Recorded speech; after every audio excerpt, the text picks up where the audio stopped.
Un gars entre dans un café et dit au serveur « Je voudrais un café, s'il vous plaît. » Le serveur lui demande « Avec ou sans sucre ?» Le gars répond « Avec, mais mettez-le directement dans la tasse, pas dans ma poche. » Le serveur le regarde bizarrement.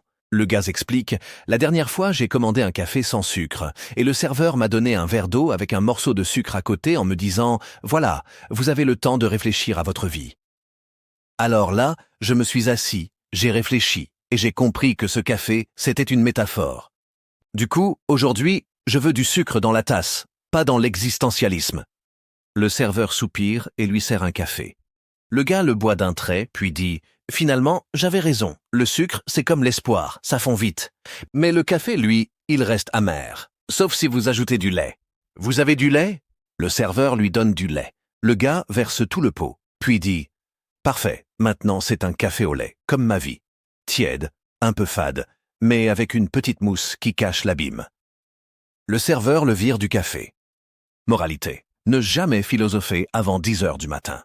Deux amis discutent. L'un dit « Hier, j'ai vu un type qui portait un t-shirt avec écrit « Je suis un vampire, je ne sors que la nuit. » Et il était en plein soleil, à midi.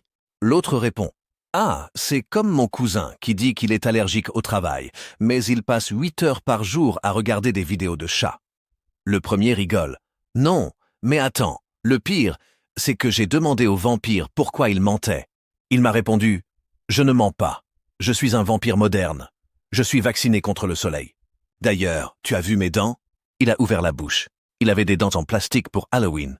Je lui ai dit « Mais c'est en juillet. » Il m'a dit « Je prépare Noël, je fais des économies. » Le deuxième ami ajoute « C'est rien. Moi j'ai un collègue qui prétend être un loup-garou, mais il a peur des chiens.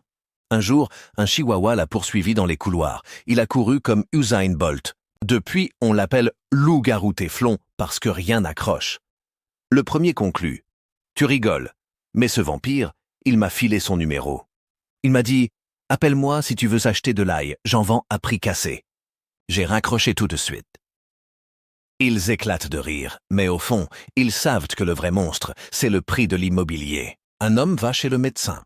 Le médecin lui dit « J'ai une mauvaise nouvelle et une très mauvaise nouvelle. La mauvaise, c'est que vous avez 3 jours à vivre. » L'homme, choqué, demande « Et la très mauvaise ?» Le médecin répond « Ça fait 2 jours que j'essaye de vous joindre par téléphone, mais votre répondeur est plein. » L'homme soupire. « C'est parce que j'ai enregistré 150 messages de ma belle-mère qui me dit comment ranger mon frigo. Elle appelle toutes les heures. » Le médecin hausse les épaules. « Vous auriez dû écouter les miens. J'avais un créneau pour une greffe de cerveau, mais vous n'avez pas répondu. Du coup, j'ai donné le cerveau à votre voisin. » L'homme s'énerve. « Mon voisin? Mais il est déjà débile. » Le médecin sourit. « Justement, maintenant, il est devenu génial. Il a même écrit un livre sur la physique quantique en 3 heures. » L'homme réfléchit.